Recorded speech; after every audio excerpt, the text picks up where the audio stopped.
Top quality और consistent performance के लिए सिर्फ सिल्वर पंप नाम याद रखना। ईरान पर बड़े हमले की तैयारी में इजराइल है। इजराइल ने लोगों से तेहरान खाली करने को कहा है। अपनी भलाई और सुरक्षा के लिए तेहरान से निकले, ये कहा है आईडीएफ ने।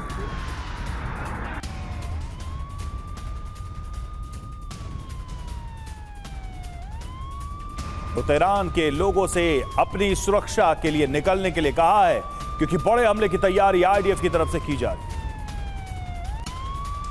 वहीं दूसरी तरफ इजराइल पर बड़े हमले की धमकी दी गई है। ईरान ने रमतगन शहर पर हमले की चेतावनी दी है। लोगों से रमतगन छोड़ने को कहा है। अपनी सुरक्षा के लिए रमतगन छोड़े, ईरान ने कहा है। ईरान ने रमतगन का मैप जारी कर खाली करने की धमकी दी है।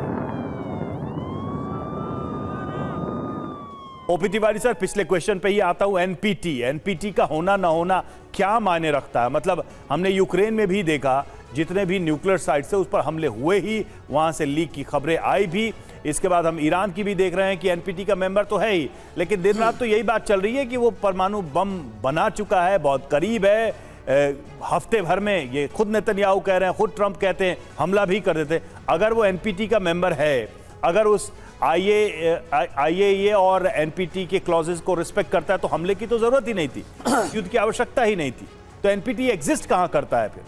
रवि देखो, फर्स्ट वॉर के बाद लीग ऑफ नेशंस बना, उसकी भी लाइफ थी, कितने दिन चला, सेकंड विश्व युद्ध हो गया। अब पिछले 15 साल से हम देख रहे हैं कि यूएन का कुछ रोल नहीं रह गया है। यूएन की कोई सुनता नहीं है, खाली अमेरिका की दादागिरी चल रही थी कि मैं यहाँ का बॉस हूँ, जो चाहूँगा वही करूँगा। बिकॉज नाटो पर भी सब कुछ पर उसका ही अधिकार था, आईएई भी उसी के मेंबर थे। लेकिन चाइना एक काउंटर करता था थोड़ा। तो ये जो यूएन की जितनी भी ऑर्गेनाइजेशंस है, सारी रिडंडेंट हो चुकी है, डिफंक्ट हो चुकी है, इनका कोई फर्क नहीं पड़ता किसी के ऊपर। और जहाँ तक कमिंग टू दिस पॉइंट, देखिए ये ईरान को और जोश से और तेज़ी से काम करेगा। मुझे पूरी अनाव अब विश्वास हो जा रहा है कि ईरान ने जो भी अपने यूरेनियम एनरिच किए थे उसको बचा लिया है।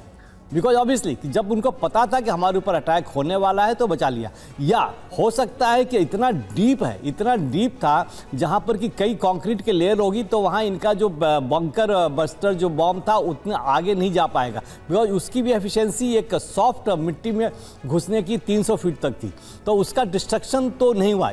आउटवर्डली काफ़ी कुछ हो गया, लेकिन यूरेनियम एनरिचमेंट तो लग रहा है कि उनका बच गया, जिस तरीके से लग रहा है। अब जहाँ तक ईरान का सवाल है, ईरान ने दिखा दिया है कि भाई अमेरिका आपकी दादागिरी, हम भी रिटेलिएट करेंगे। तो ये सीज फायर इजराइल और ईरान के बीच नहीं, बल्कि अमेरिका और ईरान के बीच हुआ है। अब देखिए अमेरिका क्यों गया। अब भाई जो इजराइल के जो डायस्पोरा है बहुत कुछ कंट्रोल करते हैं अमेरिका के अंदर, उनको भी लग रहा था कि इजराइल एकदम वॉल की तरफ पुश हो गया है, इनका पूरा डिप्लीट हो गया, करीब 4 या 5 दिन के लिए इनके पास पड़े हुए हैं। तो अमेरिका, उन्होंने विवश किया अमेरिका को अटैक करने के लिए। कल की जैसे, कल मैं सुन रहा था मनीष झा की भी कि इजराइल में लोग ऐसे घूम रहे हैं जैसे लग रहा है कि हमने अपनी बॉल अमेरिका के कोर्ट में फेंक दी है, तो हमारी लड़ाई वो अमेरिका लड़ेगा। तो अमेरिका को सबसे ज़्यादा डर है, इसलिए सीज फायर के लिए काफ़ी आगे आ रहा है। अब देखिए कितनी जल्दी इजराइल और ईरान को कन्विंस कर पाता है। ठीक है राठौर साहब, लेकिन इसका अगर एक दूसरा पक्ष समझने की कोशिश करेगी, क्या ये ईरान के लिए भी एक सीमा रेखा खींचने वाला युद्ध रहा है?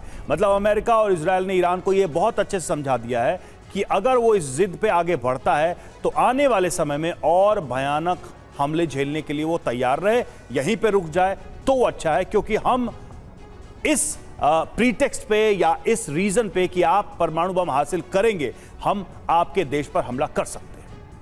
रवि, बिल्कुल it's a reality now, it's a reality now. ये बिल्कुल ईरान के लिए इंट्रोस्पेक्शन का वक्त है, लेकिन मुझे लगता नहीं है कि ईरानी गवर्नमेंट इस बात को मानेगी, क्योंकि ईरान ने हासिल क्या किया। पिछले 40-42 सालों से सैंक्शन है, आइसोलेशन है और डिप्राइवेशन है पूरी।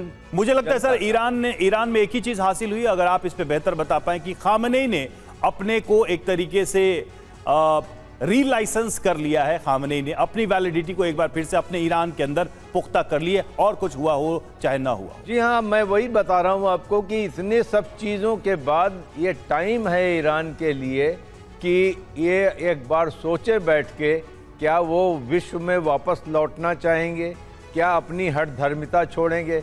एक मुल्क जो 2200 किलोमीटर दूर है, death for Israel, death for Israel, इस नारे का क्या मतलब है?